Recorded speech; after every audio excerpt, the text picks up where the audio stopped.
Buenas tardes a todos, bienvenidos al seminario Tartaglia.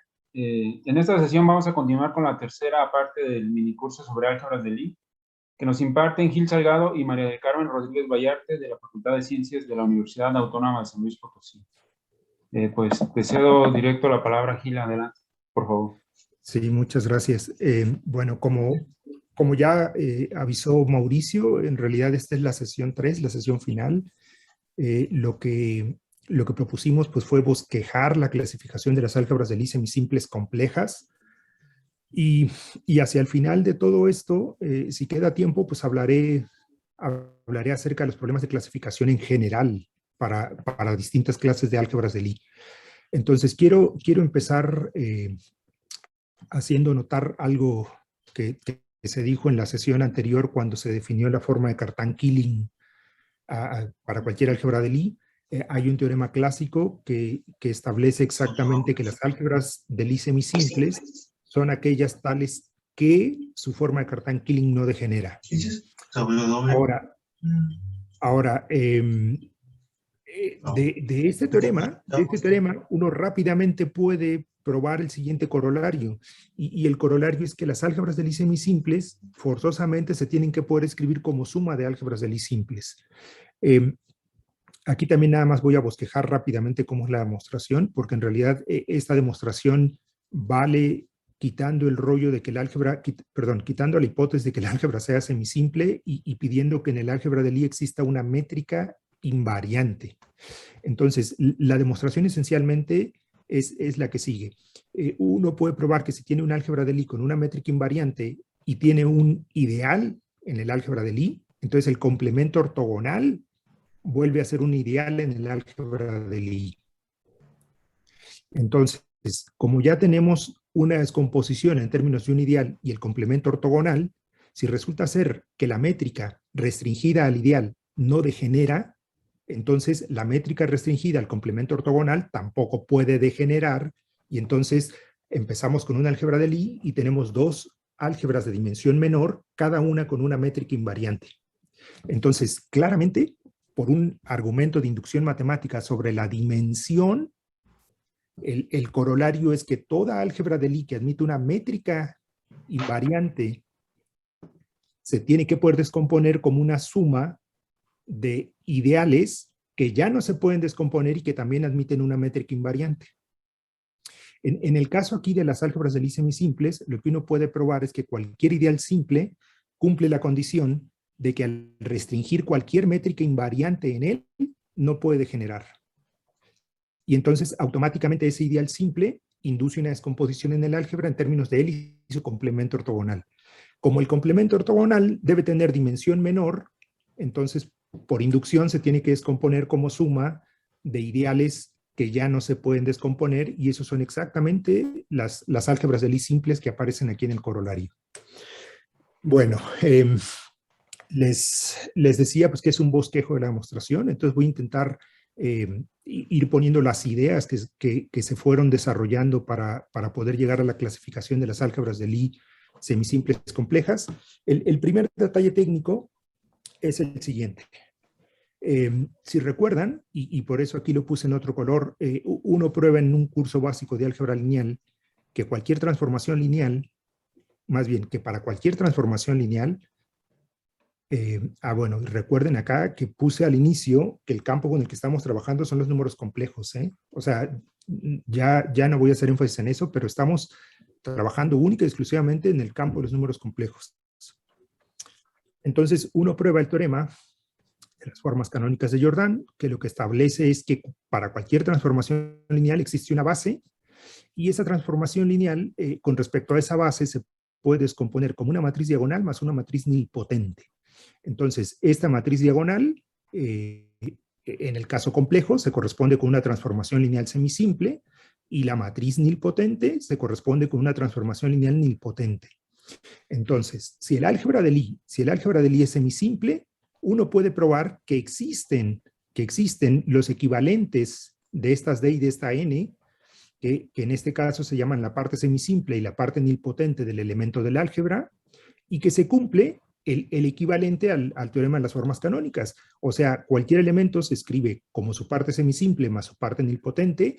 Ambos son elementos del álgebra, y evidentemente conmutan entre sí. Ojo con que aquí estoy pensando en un álgebra de Lie en abstracto. O sea, no estoy pensando en un álgebra de Lie ni de transformaciones lineales, ni de absolutamente nada. O sea, este es un álgebra de Lie en abstracto. Hace relativamente poco, un matemático argentino de apellido Cagliero, en una serie de 2 o 3 artículos, pudo probar exactamente, pudo dar las condiciones necesarias y suficientes sobre el álgebra de Lie para que justamente siempre existan esta parte semisimple y esta parte nilpotente. Entonces, en la semisimple se cumple,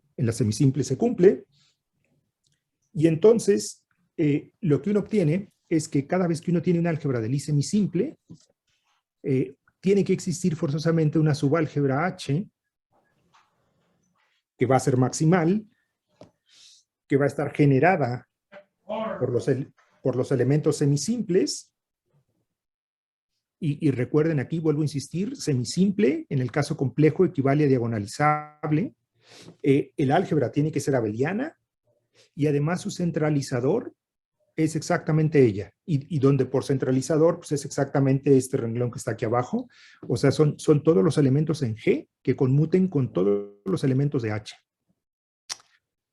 Bueno, lo bello, sí, la característica bella de esta subálgebra, entre tantas otras más, es que todos los elementos en esta álgebra, o sea, todas estas transformaciones lineales, se pueden diagonalizar simultáneamente.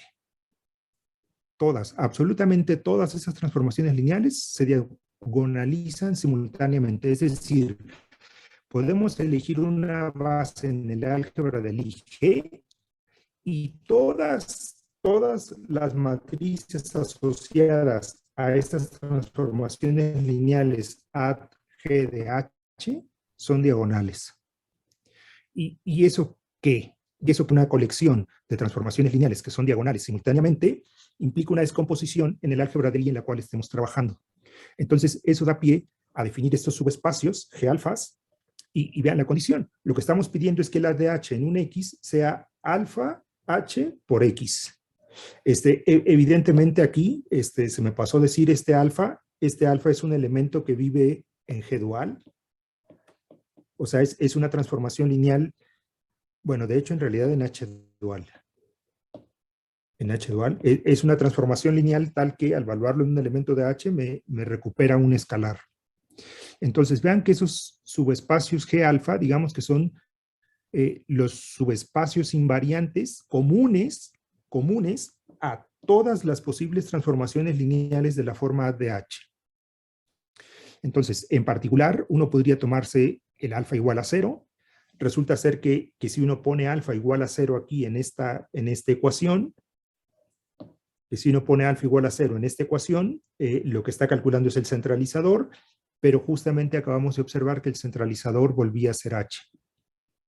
Entonces, ya que tenemos esta descomposición, simplemente nos fijamos en todas las alfas para las que el G de alfa no sea 0. A este conjunto le vamos a llamar un sistema de raíces. Y a los elementos que vivan en él, pues les vamos a llamar una raíz. A todos los elementos alfas que vivan ahí, les llamamos raíz, y al conjunto de todas las raíces, pues le vamos a llamar un sistema de raíces. Ok. Siguiente paso. Observen entonces que el G tiene una descomposición de este estilo. El primer factor es H, que se corresponde al 0, y luego para cada raíz tengo un subespacio G alfa, y la suma de todos ellos con H me recupera el G. Entonces aquí en particular observen que con lo que dije, aquí el 0 ya no está el 0 no está en el sistema de raíces. Esta descomposición se llama la descomposición de Cartan. La subálgebra H se llama la subálgebra de Cartan del álgebra de Lie semisimple. Y uno puede jugar a hacer aquí algunas propiedades o a deducir algunas propiedades de esos subespacios, ¿no? Por ejemplo, aquí puse 3 y luego puse puntos suspensivos, pues para que vean que en realidad la lista no está completa. O sea, simplemente quería mostrar qué tipos de propiedades se cumplen. Por ejemplo, si tomamos dos raíces y tomo el corchete de los respectivos subespacios, ese se tiene que meter en el subespacio definido por la suma de las raíces. Vean que eso tiene sentido porque el alfa me está dando como el valor propio que define al G, el beta como el valor propio que define al G, y si los multiplico, lo que me está diciendo esto es que el producto tendría que ser un vector propio con valor propio, la suma de los valores propios que ya tenía. Uno puede probar también que el add de cualquier elemento en cualquier G sub alfa tiene que ser nilpotente. Y entonces vean que esto sugiere que aquí está ocurriendo algo bastante interesante, porque los elementos de aquí son semisimples, o sea, son diagonalizables. El add de los H's aquí, estas son matrices diagonales, y el add de los elementos aquí son matrices nilpotentes. Eso es exactamente lo que dice el punto 2. Y otra observación curiosa que voy a usar más adelante es que si alfa más beta no es 0, y uno calcula el Cartan Killing en el subespacio alfa contra el subespacio beta, entonces el resultado es 0. Es decir, tienen que ser ortogonales con respecto a la forma de Cartan Killing. Y hay un montonal más de propiedades. Digo, nada más quise poner algunas que me van a servir para la discusión que sigue adelante, ¿no? Ok. La siguiente propiedad relevante que cumple la H, que cumple la subálgebra de Cartan de cualquier álgebra de Lie semisimple, es que la forma de Cartan-Killing no degenera. Y no nada más no degenera, de hecho es definida positiva. Entonces vean que eso lo que está diciendo es que el H es un espacio euclidiano con respecto a la restricción de la forma de Cartan-Killing. O sea, es como tener un Rn con el producto punto de toda la vida. Y eso sí se necesita para la clasificación. Justamente eso es lo que permitió extender las ideas que estoy intentando contarles al siguiente nivel, ¿no? Bueno, nos enseñan en álgebra lineal que cuando uno tiene una forma bilineal simétrica no degenerada en un espacio vectorial, entonces hay un isomorfismo, digamos, métrico, entre el espacio vectorial y el dual del espacio vectorial. Y ese isomorfismo está dado simplemente por valuar en la primera entrada de la forma bilineal que ustedes me hayan dado.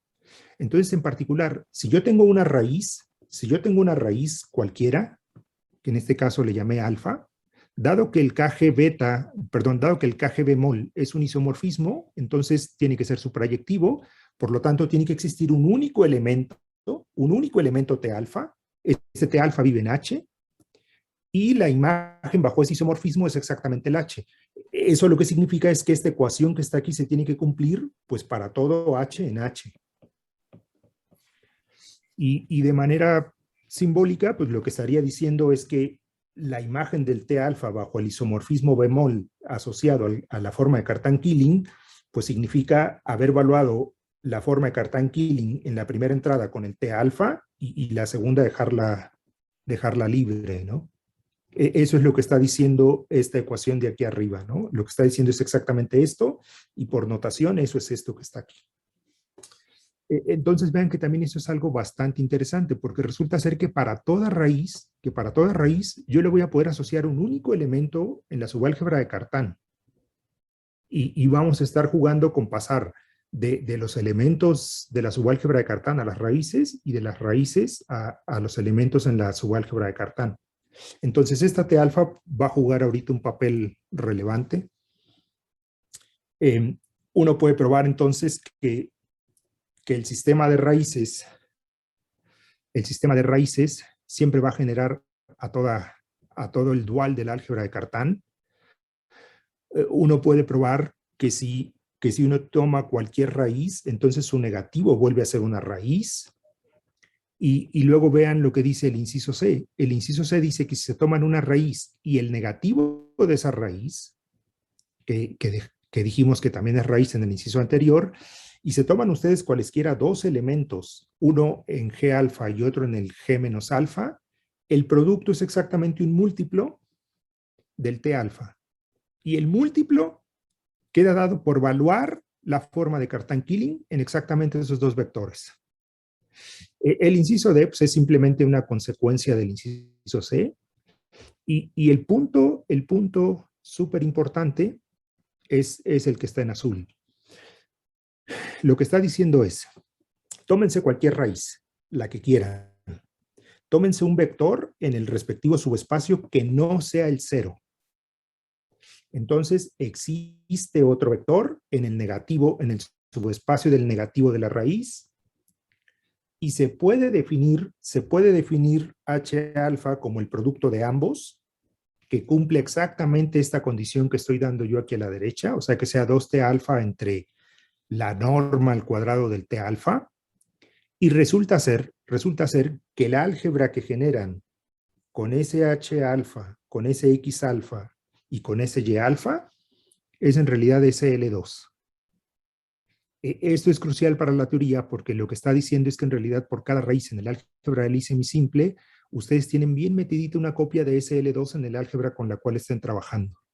En otras palabras, los bloques elementales con los cuales se construyen todas las álgebras de Lie semisimples son SL2. Son copiecitas de SL2 que uno tiene que saber cómo pegarlas. Si ustedes saben cómo pegar esas copias de SL2, lo que van a hacer es recuperar un álgebra de Lie semisimple o un álgebra de Lie simple. Este usualmente se llama el lema de Morozov.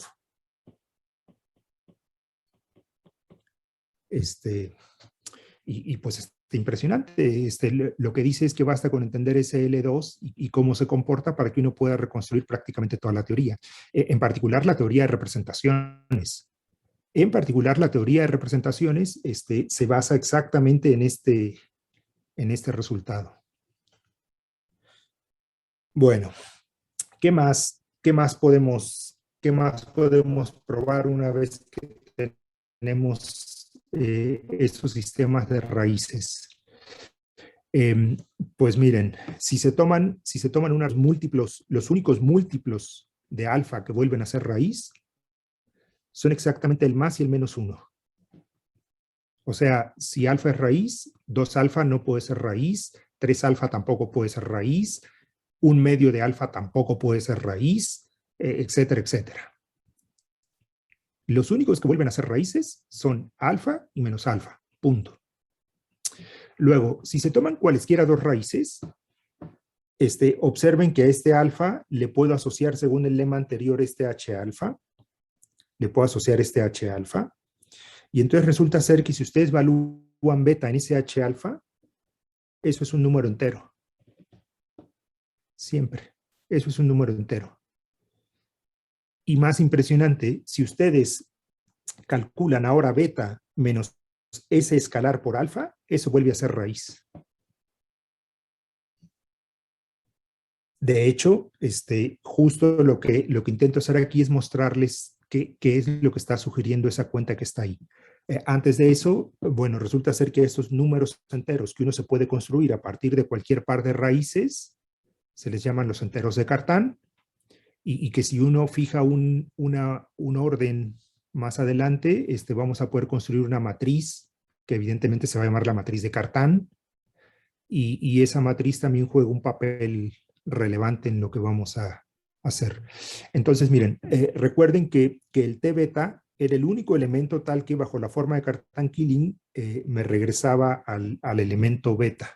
Entonces, si yo quiero evaluar beta en H alfa, lo que tengo que hacer es calcular la forma de Cartan-Killing en T beta y H alfa. Pero el H alfa, y aquí está, el H alfa es 2 veces T alfa entre Cartan-Killing de T alfa con T alfa. O sea, esto que yo puse aquí. Pero entonces, si yo sustituyo, entonces el beta de H alfa es exactamente este número que acabo de encerrar en rojo.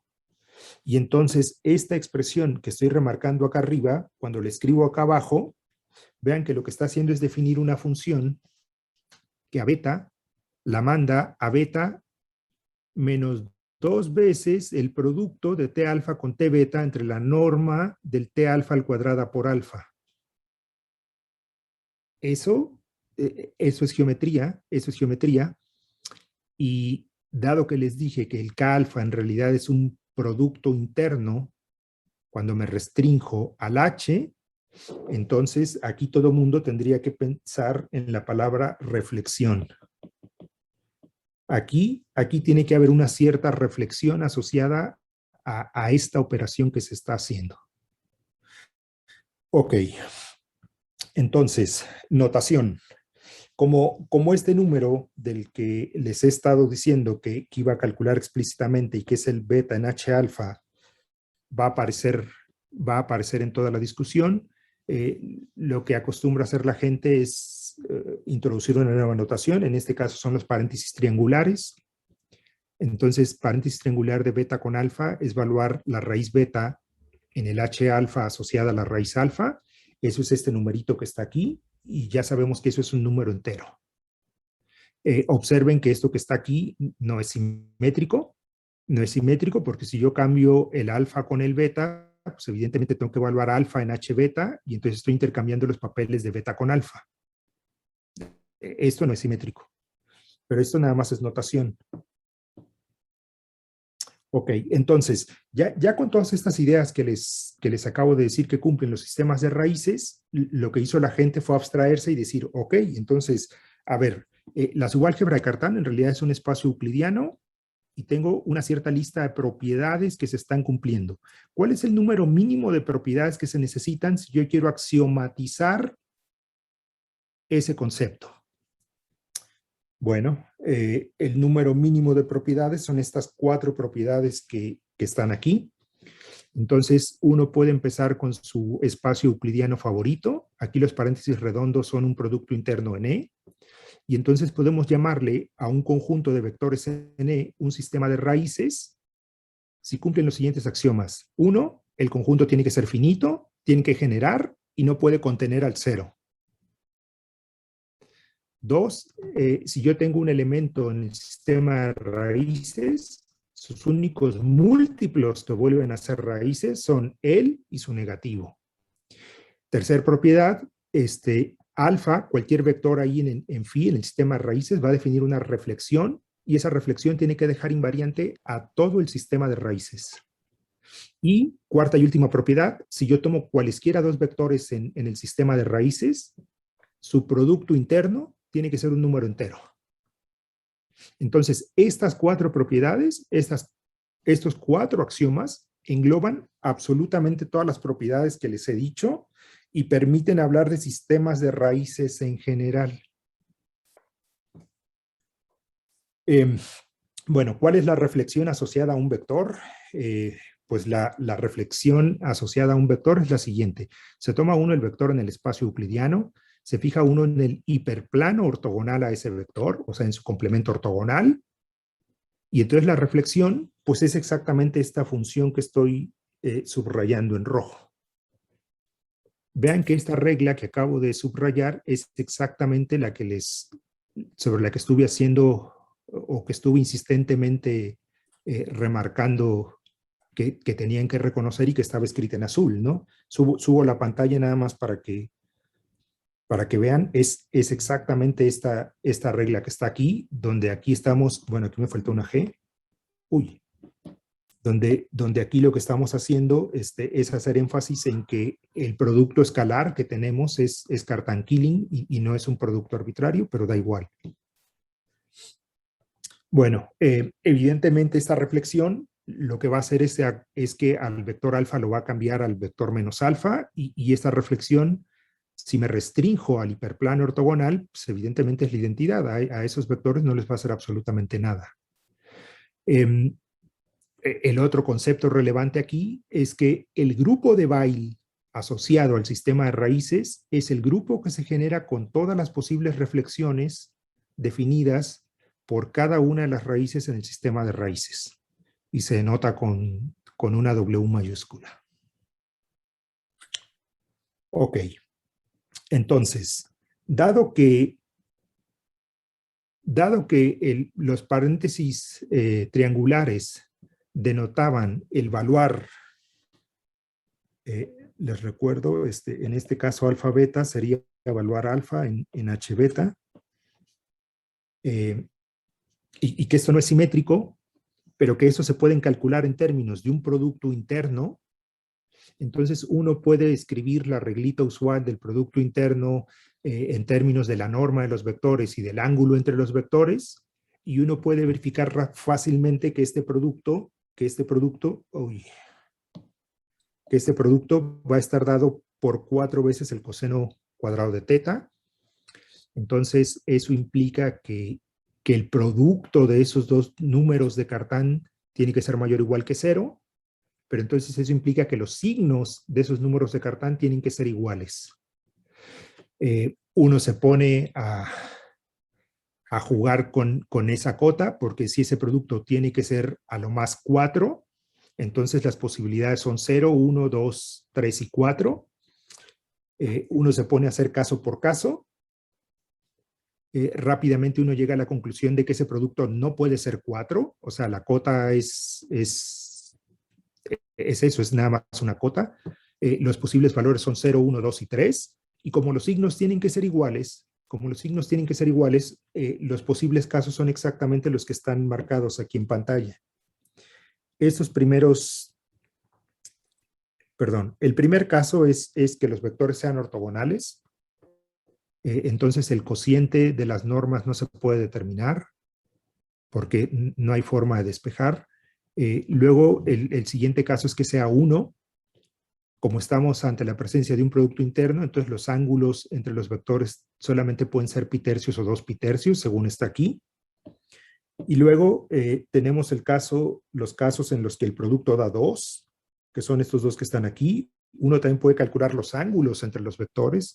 Ahora los ángulos solo pueden ser pi cuartos y 3 pi cuartos. Y luego, cuando el producto da 3, las únicas posibilidades son estas dos que están ahí, y ahora los ángulos son pi sextos y 5 pi sextos. Y estos cocientes lo que están diciendo es que en este primer caso que da 1, cualesquiera dos raíces tienen exactamente la misma longitud.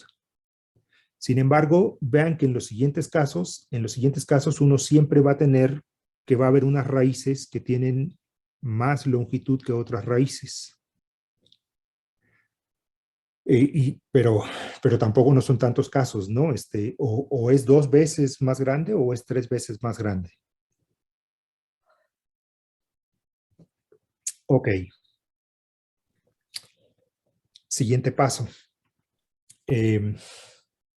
Si tenemos un sistema de raíces, o sea, un conjunto finito de vectores que genera todo el espacio vectorial y que no contiene el 0, el siguiente paso es fijarnos en una base.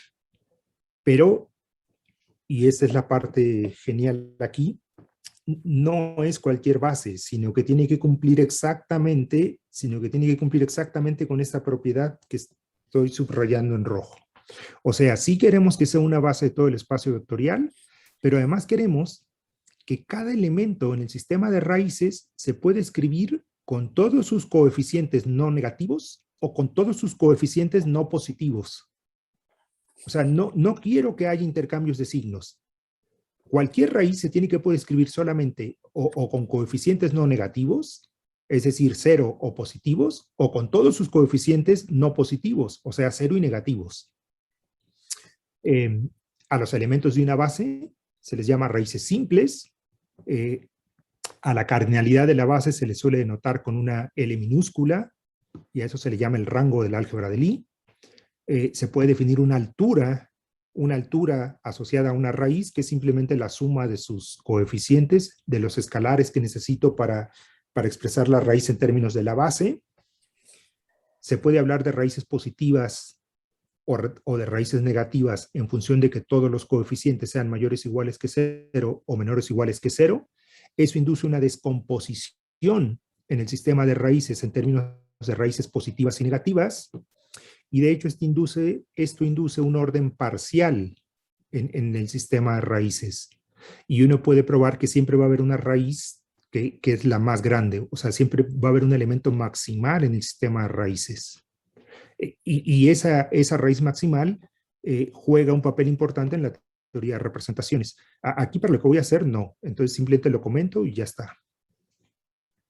Entonces, ya que tenemos estas bases, bueno, ya que tenemos enunciado lo que queremos que sea una base, pues lo siguiente es probar que existen, ¿no? Y el teorema entonces lo que dice es que efectivamente si ustedes me dan un sistema de raíces, siempre hay bases. Y luego, lo que interesan en realidad son los sistemas irreducibles. Los sistemas irreducibles van a ser aquellos que no se puedan descomponer, como la unión de dos subconjuntos propios que sean ajenos y además ortogonales. Y aquí con ortogonales me refiero con respecto a Cartan-Killing. Con respecto a Cartan-Killing. Porque si recuerdan, hace unas cuantas páginas puse una expresión de este estilo, ¿no? Esto era 0 si alfa más beta no era 0. Pero entonces aquí cuando hablo de ortogonales, pues me refiero justamente a propiedades de este estilo. Que los subespacios correspondientes sean ortogonales. Luego lo siguiente que uno puede probar es que si el sistema es irreducible, entonces la base es irreducible. Y resulta ser que las bases irreducibles se corresponden con exactamente las álgebras de Lie simples. Y aquí menciono lo de la forma de Cartan-Killing, porque si recuerdan el inicio de la plática, les dije que un argumento estándar de álgebra lineal inductivo sobre la dimensión del álgebra de Lie implicaba que toda álgebra de Lie semisimple tenía que descomponerse como una suma de álgebras de Lie simples. Entonces, esa ortogonalidad del inicio es exactamente también la que se está codificando aquí al pedir que los subespacios, que los subconjuntos propios en los que se pueda descomponer sean ortogonales. Ok, entonces, si las bases irreducibles son las que se corresponden a las álgebras de Lie simples, entonces lo que uno quiere es entender quiénes son estas bases irreducibles. Si uno entiende quiénes son estas bases irreducibles de los sistemas de raíces, en automático uno entiende quiénes son las álgebras de Lie simples. Bueno, entonces la siguiente idea se debe a Coxeter. La gráfica asociada se llama la gráfica de Coxeter y se le asocia una gráfica a una base de la siguiente forma. Se toman ustedes una base, recuerden que ahí las raíces, los elementos de una base se llaman raíces simples, entonces es simplemente eso. Y entonces la gráfica asociada va a tener exactamente L vértices. O sea, un vértice por cada raíz. O sea, cada vértice va a representar exactamente a una raíz. Y luego, el número de aristas entre dos vértices, es el producto de estos numeritos. O sea, de los números de Cartan asociados exactamente a la raíz alfa i y alfa j. O sea, esto va a ser alfa i en h alfa j por alfa j en h alfa i. Recuerden que esos números son enteros y que el producto de esos números ya quedamos que solamente podían ser 0, 1, 2 y 3. Entonces estoy ejemplificando aquí qué es lo que podría ocurrir, ¿no? Si la primera bolita representa el vértice I y la segunda bolita representa el vértice J, si el producto me diera 0, evidentemente no hay aristas, entonces estoy exactamente en este caso. Si el producto me diera 1, pinto solamente una arista, que estoy exactamente en este caso, y luego los otros dos casos pues, son exactamente los dos que me faltan, que pueda pintar 2 aristas o 3 aristas. Entonces, les repito rápidamente lo que llevamos. Empezamos con una álgebra de Lie semisimple y resulta ser que existe una subálgebra de Cartan. Al restringir la métrica de Cartan-Killing a la subálgebra de Cartan, obtenemos un espacio euclidiano. Como todos los elementos en la subálgebra de Cartan me están produciendo transformaciones diagonalizables, eso implica que hay una descomposición del álgebra de Lie en términos de los subespacios invariantes con respecto a todas estas transformaciones diagonalizables. Y entonces aparece el concepto de raíz, que son los elementos en el dual que me permiten definir subespacios no cero. Todo sistema de raíces tiene una raíz, perdón, tiene una base, todo sistema de raíces tiene una base, y ahora a estas bases les estamos asociando gráficas, que son las gráficas de Coxeter. Entonces, para diferenciar entre las gráficas de Coxeter y los diagramas de Dynkin, lo que se hace es recordar que según la tabla de los posibles productos, teníamos raíces de distintas longitudes. Entonces vean que en este caso y en este caso tienen que haber raíces que son 2 veces más grandes que las otras. Y en el caso de abajo, raíces que tienen 3 veces la longitud de las primeras. Entonces, una manera de indicar cuáles raíces son más grandes que otras es mediante el diagrama de Dynkin asociado a la gráfica de Coxeter, y que corresponde, dependiendo de cómo la quieran leer, una indicación de cuál raíz es más grande que cuál. Recuerden que estas son convenciones, ¿no? Uno podría leer, por ejemplo, aquí, que esta raíz es más grande que la raíz que está acá. Y vean que aquí yo ya sé que el producto de estos dos numeritos es 2. Entonces puedo rápidamente decidir cuáles son las dos posibles opciones que yo tengo para estos valores que están aquí. Y acá lo podría leer lo podría leer al revés, y como tengo 3 aristas, entonces podría decir, por ejemplo, que esta es 3 veces más grande que la que está a la izquierda. Recuerden que eso es una convención, ¿no? Y dependiendo de cómo lo quieran leer, les va a dar un resultado completamente equivalente. Claro, mientras sean consistentes con el orden de lectura, ¿no?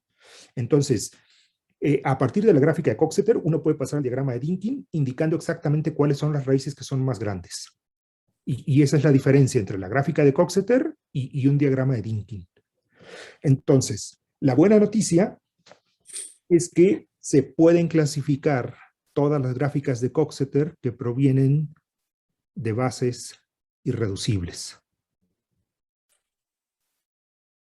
Se pueden clasificar absolutamente todas. Entonces, los pasos de la clasificación los voy a bosquejar más o menos de manera rápida, más bien los voy a bosquejar de manera rápida. En el primer paso se prueba que si uno elimina una de las raíces de la base y se construye la gráfica correspondiente, entonces esa gráfica se obtenía a partir de la gráfica original, quitando el respectivo vértice y las aristas que concurren en ese vértice.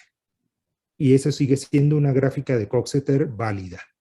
Entonces, el primer paso es que si yo quito cualquier vértice y las aristas que concurren ahí, me sigue quedando una gráfica de Coxeter válida. El segundo paso es probar que el número de pares de vértices en la gráfica que se pueden conectar por al menos una arista siempre es menor que L. Siempre. Entonces, vean que esto dice que las gráficas no pueden ser muy complicadas. El tercer paso consiste en probar que estas gráficas de Coxeter no contienen ciclos. Es decir, no puede aparecer en una gráfica de Coxeter algo de este estilo.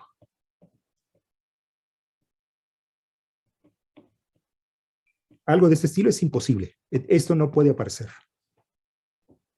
El siguiente paso es probar que ningún vértice puede tener más de 3 aristas. Y por lo tanto, una consecuencia inmediata es que la única gráfica de Coxeter permitida con una arista triple es exactamente esta que está aquí. Y ya les presento el nombre técnico. Esta va a estar asociada al G2. Y de hecho, esta es una álgebra de Lie excepcional. Luego, uno prueba que como no pueden tener más de 3, que como cada vértice no puede tener más de 3 aristas, entonces las gráficas de Coxeter no pueden tener subgráficas de esta forma. Y aquí es fácil ver por qué no puede ser. Dado que yo puedo borrar cosas, si yo borrara todos estos, entonces aquí al final obtendría algo así. Y entonces aquí hay un vértice que tiene 4 aristas. Y eso no se puede. Un argumento análogo prueba que si yo quito estos que están aquí, tendría que llegar a un vértice con 4 aristas, tampoco se puede, y evidentemente si quito los que están aquí, llegaría también a un vértice con 4 aristas, que tampoco se puede. Entonces, no pueden aparecer gráficas de Coxeter que a su vez tengan como subgráficas a alguno de estos casos. Y luego, por último, bueno, como penúltimo paso, uno prueba entonces que las únicas posibles gráficas de Coxeter posibles son exactamente esta lista que está en pantalla. El primer caso es tener justamente estas, o sea, todos los vértices están conectados de manera consecutiva por solamente una arista, y vean que eso implica que todas las raíces tienen exactamente la misma longitud, porque si el producto es 1, recuerden que forzosamente las longitudes de las raíces es exactamente la misma. Entonces, en ese caso, todas las raíces tienen exactamente la misma longitud. Puede ser una como la gráfica que está numerada con el 2. Entonces, vean que aquí una vez que yo elije el orden, de un lado me van a quedar todas las raíces que son el doble de las raíces del otro lado. En cuanto yo elija un orden para poner la flechita, ya estuvo. Todas las de un lado tienen el doble de longitud que las del otro lado. Luego está la gráfica numerada como 3, que ya vimos que era la de G2. Evidentemente aquí va a haber una raíz que mida 3 veces la longitud de la otra, y también tengo que fijar un orden. Y luego está el caso como la gráfica 4. Vean otra vez que dado que nada más hay una arista entre todos los posibles vértices, en este último caso también todas las raíces vuelven a tener exactamente la misma longitud. Bueno, ya que uno sabe exactamente quiénes son todas las posibles gráficas de Coxeter, entonces ya resulta que se puede hacer la clasificación, y entonces la clasificación son las siguientes álgebras de Lie. La primera serie de álgebras, que se nota con AL, y están asociadas a las matrices de tamaño L más 1 por L más 1 con traza 0, y resulta ser que aquí el diagrama de Dynkin es como la gráfica 1. Allí están los L vértices y están las L aristas, no, perdón, las L menos 1 aristas conectando vértices consecutivos. Luego está la serie de las BLs, que son las correspondientes a las álgebras de Lie ortogonales de dimensión impar. Entonces aquí hay una raíz que tiene el doble de las longitudes de todas las demás. Están la serie de las CLs, que estas se corresponden con las álgebras de Lie simplécticas. Aquí hay la mayoría de las raíces tienen el doble de longitud que la última. No las voy a marcar con rojo, digo, nada más lo dije. Y luego están la serie de las DLs, que se corresponden con las álgebras de Lie ortogonales de dimensión par. Y estas álgebras de Lie simples, pues se llaman álgebras de Lie clásicas, pues porque estas provienen de estudiar grupos de isometrías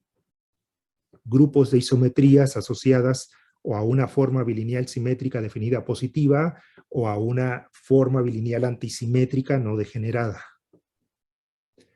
O sea, provienen del grupo ortogonal o del grupo simpléctico. Entonces, estas 3 álgebras de Lie, junto con las matrices de traza 0, son las álgebras de Lie clásicas, y aparecieron 5 álgebras de Lie excepcionales, que son estas: la E6, la E7 y la E8, que comparten como el mismo tipo de gráfica, la F4, que tiene esta gráfica muy simétrica, y la G2, que ya la habíamos mencionado antes. Entonces, estas son todas las álgebras de Lie simples complejas.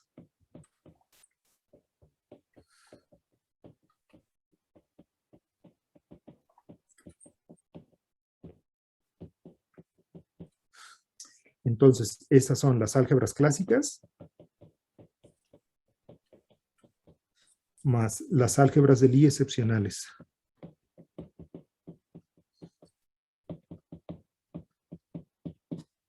Ok, entonces, según el primer teorema que les que les mencioné, las álgebras de Lie semisimples son sumas de álgebras de Lie simples.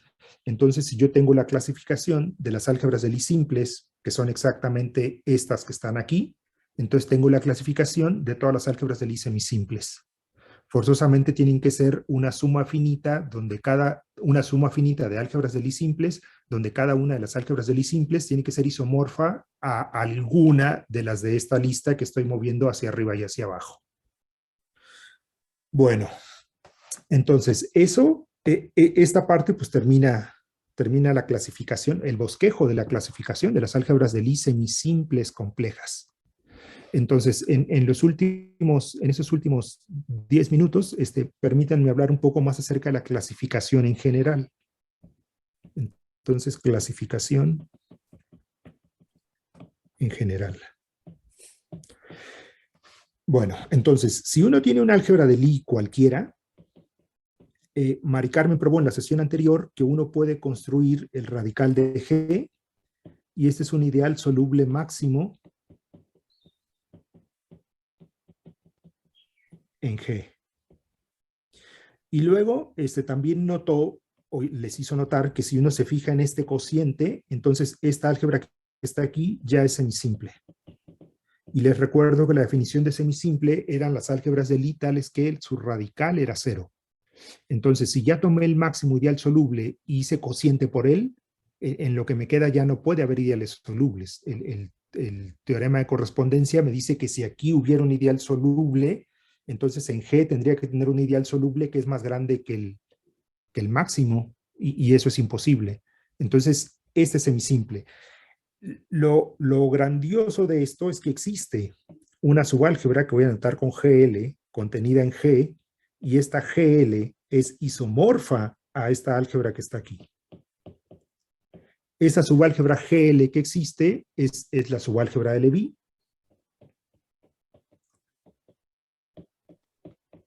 Y entonces lo que sigue es enunciar el teorema de Levi-Malchev, que dice que en realidad toda álgebra de Lie se puede escribir exactamente como la subálgebra de Levi, suma semidirecta del radical de G.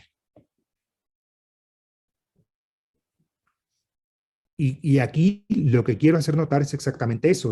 Existe una subálgebra de G, que es isomorfa a este cociente. Vean que el cociente se sale del espacio en el cual estamos trabajando. O sea, cada vez que uno hace un cociente, muta y se pasa a otro universo, ¿no? Pero lo impresionante es que existe esta subálgebra y entonces todas las álgebras de Lie se pueden describir de esta manera. Lo que les acabo de contar ahorita es que todas estas se conocen. Un teorema que no mencionó Mari Carmen, pero que también es clásico, lo que dice es que si G es semisimple y ustedes toman cualquier representación de G en un espacio vectorial de dimensión finita, entonces la representación es completamente reducible.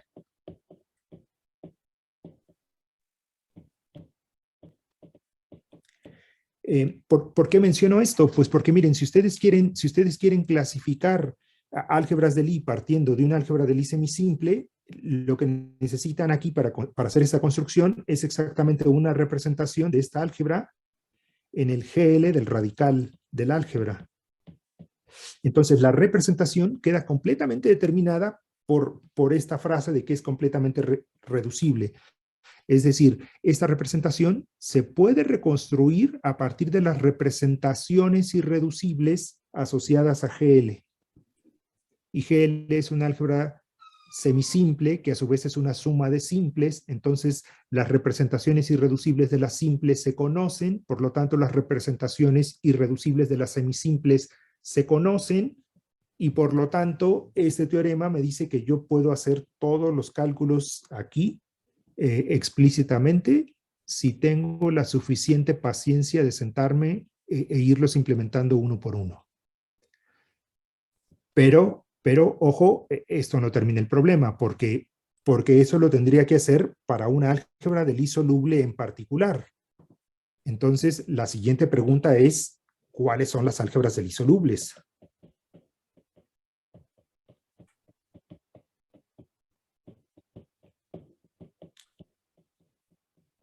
Ok, Entonces, para intentar contestar un poco este problema, igual que existía este ideal soluble máximo en toda álgebra de Lie, existe un ideal nilpotente máximo en toda álgebra de Lie.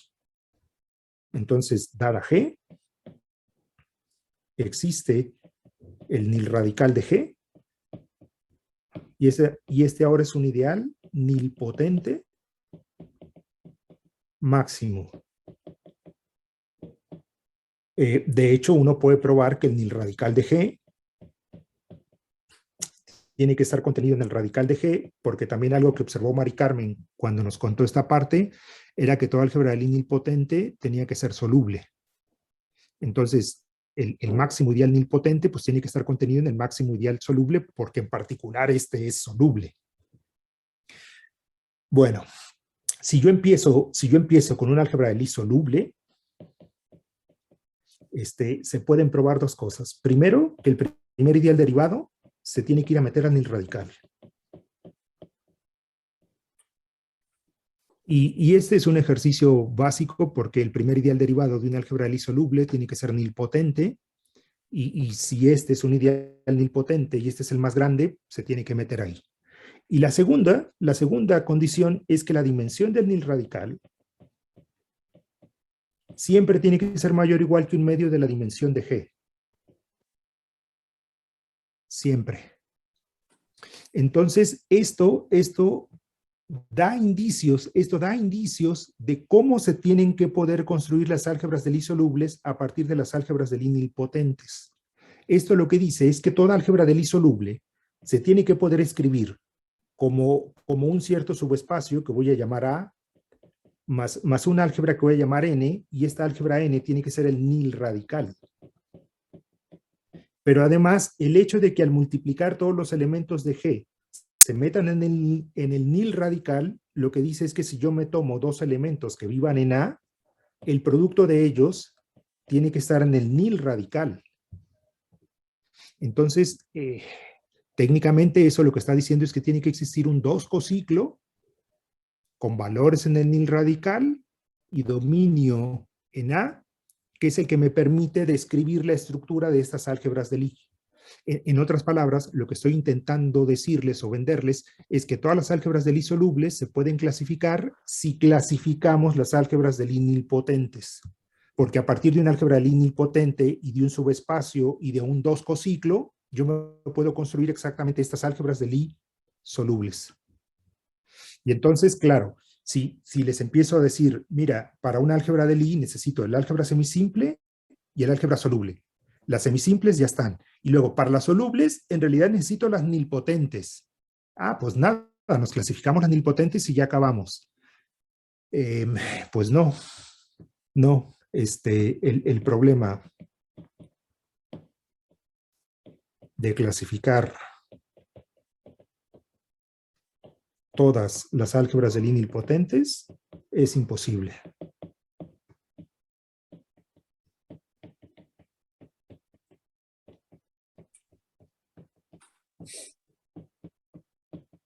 No hay esperanza de poder dar una lista completa. Hasta donde recuerdo, pero no he revisado últimamente, lo que se publica en las distintas bases de datos que hay. Creo que se conocían nada más hasta dimensión 7. O sea, las álgebras de Lie nilpotentes hasta dimensión 7. Y de esas sí, ya ha habido al menos 3 o 4 personas que le han metido manos a las listas y las han refinado y las han pulido, y entonces podemos decir que sí, que tenemos una clasificación hasta dimensión 7. Pero las técnicas se vuelven demasiado latosas, y entonces esto se empieza a volver demasiado complicado. Entonces, no hay esperanza de clasificar las nilpotentes, por lo tanto, no hay esperanza de clasificar todas las álgebras de Lie.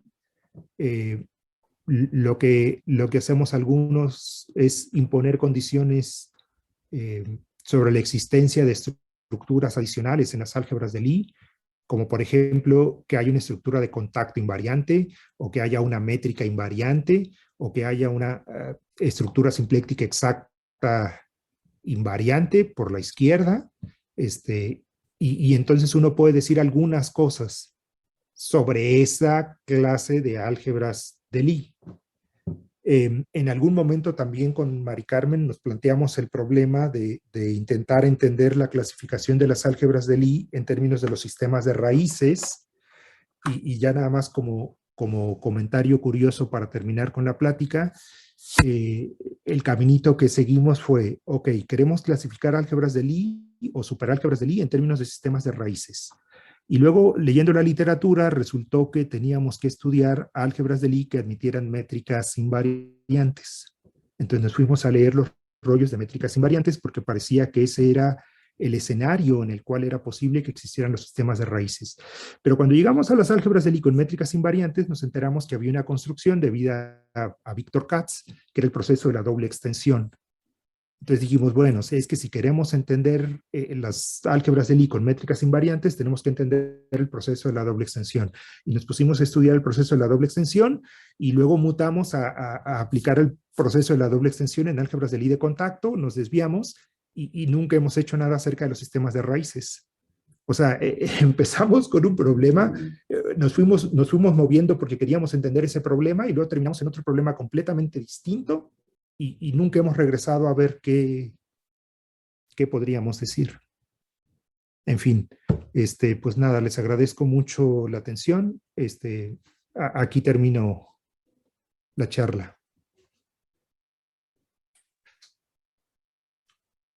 Pues muchísimas gracias, Gil. En la audiencia, ¿hay preguntas o comentarios?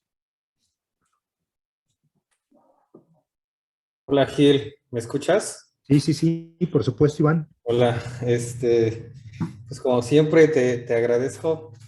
Cada vez que te escucho me aclaras más cosas. Bueno. Disculpa, en la parte final, Ajá. digo, creo que fue problema de mi internet, ya no escuché bien, pero ¿cuál es la obstrucción de la clasificación? O sea, no entendí bien, perdón, el problema de la clasificación de las nilpotentes. Pues que no hay una sola técnica que funcione. Ya. O sea, se vuelven, o sea, si tú te planteas simplemente el problema de describir las álgebras de Lie nilpotentes, por ejemplo, de dimensión 8, vas a encontrar una lista gigantesca de álgebras. Y luego el problema es cómo reconocer cuáles son las que tú necesitas, ¿no? O sea, reducirlas hasta isomorfismo. Y ahí es donde las técnicas empiezan a tronar, ¿no? O sea, no hay una técnica eficiente y no se ve que vaya a haber una técnica eficiente porque empiezan a aparecer muchísimas posibilidades, muchísimos casos. Ok. Gigantesca te refieres, bueno, sí, no, o sea, dices, no hay una estructura así como la de la suma directa de simples que te arman las semisimples, ¿no? Exacto, no hay nada parecido a eso. Ajá. No hay nada parecido a eso. Y bueno, hasta ahorita quizás todas las técnicas que se han propuesto en realidad resuelven como casos muy peculiares o muy particulares, ¿no? Muy particulares, ¿no? Por ejemplo, la clase de las filiformes, que es pedir que el índice de nilpotencia sea lo más grande posible. Bueno, si le exiges algo así, pues sí, puedes decir cosas, ¿no? Y hay teoremas de clasificación. Pero si empiezas a bajarle a que ya no sea máximo, el problema también se empieza a complicar muchísimo. Ya, pero ni siquiera, o sea, lo que tú me dices es, cuando me dijiste 8, o sea, ni siquiera existe como, digamos, ni siquiera una lista así de, digamos, cuando tienes la dimensión del álgebra, dices, sí, para infinitas, ¿no? Ni siquiera eso, ¿no? Pues, o sea, tal vez una familia sí sé cómo clasificarlas y las demás no lo sé, ¿no? Ni siquiera eso. Exacto. De hecho, en dimensión 7 hay varias familias no numerables. O sea, hay familias que dependen de parámetros y son familias no numerables, ¿eh? O sea, Ya. Ok. O sea, no, se ve bastante complejo el asunto. Muy bien. Muchas gracias.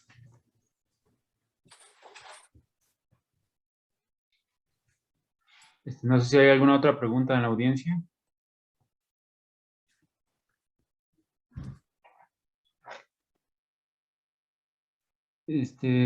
Yo tenía una pregunta, Gil. Lo que nos dijiste fue sobre el caso complejo, la clasificación de las semisimples en los complejos.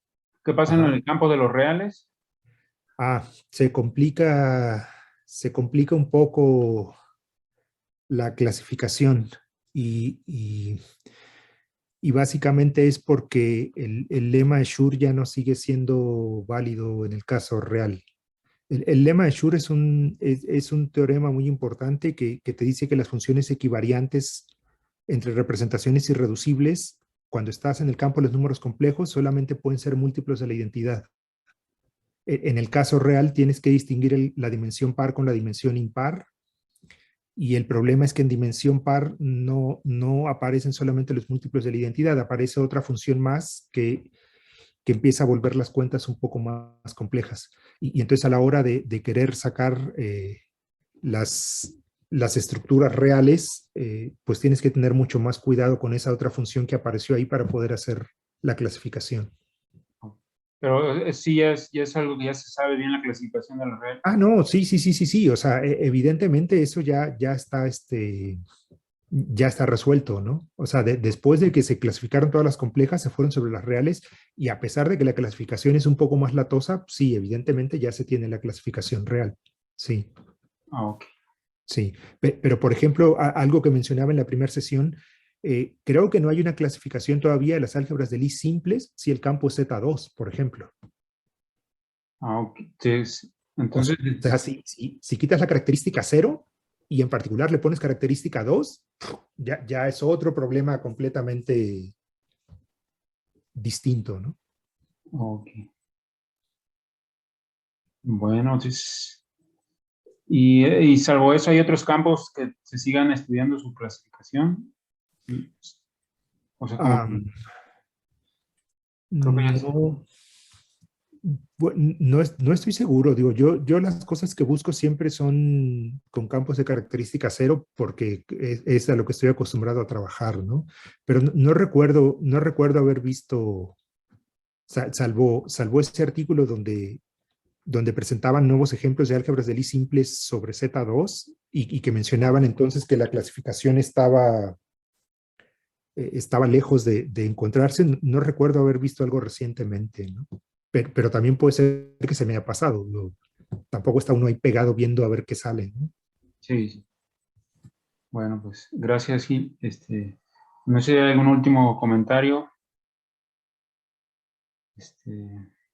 Bueno, si no, pues te agradezco, Gil, nuevamente por tu presentación, y pues también a Mari Carmen por habernos impartido este mini curso sobre álgebras de Lie, y pues gracias a todos por